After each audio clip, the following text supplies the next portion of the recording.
Hello everyone. So today we are going to solve this question from topology, and in this question, let R2 be equipped with usual topology. So let's say we have a topological space R comma tau, where tau is the usual topology.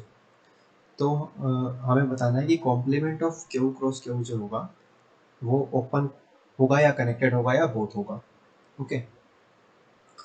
तो सबसे पहले हम थोड़ा सा imagine करने की कोशिश करते हैं कि क्यू क्रॉस क्यू का जो कॉम्प्लीमेंट होगा वो कैसा दिखेगा. ठीक है. तो इसका मतलब वो सभी पॉइंट्स R2 में जिनमें क्या कहते हैं दोनों जो पेयर है, बेसिकली जो एक पेयर है पूरा x, y का, दोनों के दोनों रैशनल ना हो. ठीक है. एक रैशनल हो चलेगा.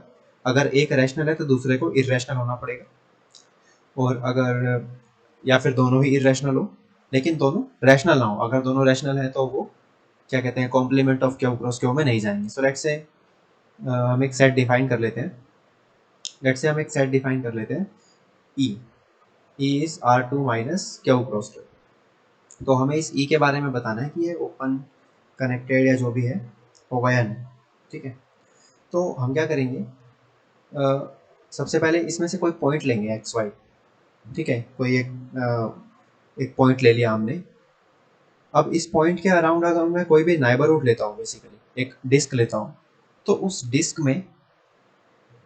में वो वाले पॉइंट्स भी होंगे जो इसमें नहीं जाते, ई में नहीं जाते. क्यों होंगे वो वाले पॉइंट्स? क्योंकि किन्हीं भी दो रैशनल और इरेशनल नंबर्स के बीच में इनफाइनाइटली मैनी, किन्हीं भी दो रियल नंबर्स के बीच में इनफाइनाइटली मैनी रैशनल और इरेशनल नंबर्स होते हैं. तो इसका मतलब अगर कोई डिस्क ले रहे हैं तो इस डिस्क में कुछ वो पॉइंट्स भी होंगे जिसमें ए कोमा भी इस तरह से होगा कि ए और बी दोनों ही रैशनल हो, तो फिर वो तो ई में जाएगा नहीं. तो इसका मतलब कोई बॉल अगर मैं ले रहा हूँ इस पॉइंट पे, कोई भी बॉल, वो पूरी तरह से ई में कंटेन नहीं हो सकती है. इसका मतलब वो इसका इंटीरियर पॉइंट नहीं बन सकता.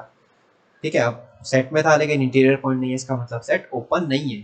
ठीक है. तो complement of Q is not open और ई इज नॉट ओपन.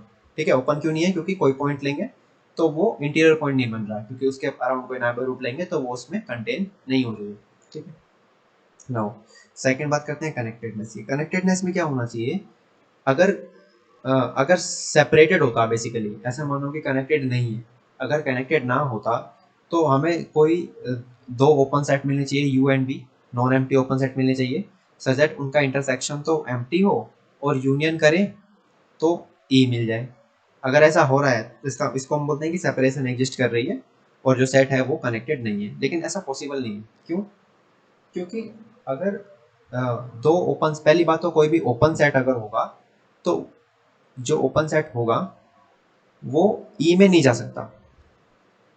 क्यों नहीं जा सकता? कोई भी अगर ओपन सेट है, मान लो यू, तो वो ई में जा ही नहीं सकता, क्योंकि अगर वो ओपन है तो इसका मतलब उसमें कोई ना कोई डिस्क एग्जिस्ट कर रही होगी, है ना. अगर ये ओपन है तो इसके किसी, नॉन एम्प्टी भी है और ओपन भी है, तो इसके किसी पॉइंट के लिए कोई डिस्क एग्जिस्ट की होगी जो इसमें कंटेन है. लेकिन वो डिस्क ई में नहीं जा सकती, क्योंकि उसमें उस टाइप के पॉइंट्स होंगे, क्यू क्रॉस क्यू के पॉइंट्स होंगे, उसमें ई में नहीं जा सकते. तो कोई ओपन सेट ई में जा ही नहीं सकता, तो फिर यू यूनियन भी ई के इक्वल कैसे होगा? नहीं हो सकता. तो इसका मतलब वी कैन से दैट कि कोई भी ऐसे, there do not exist non empty disjoint open subset U and B such that कि ये इसके इक्वल हो जाए. ठीक है. Hence there do not exist a separation, hence complement of Q cross Q is connected. क्योंकि सेपरेशन एग्जिस्ट नहीं कर रही, इसका मतलब जो सेट है वो कनेक्टेड है. So that means option open but not connected, open and connected but not open, option C is the right answer. So that's it for today, and thank you for watching.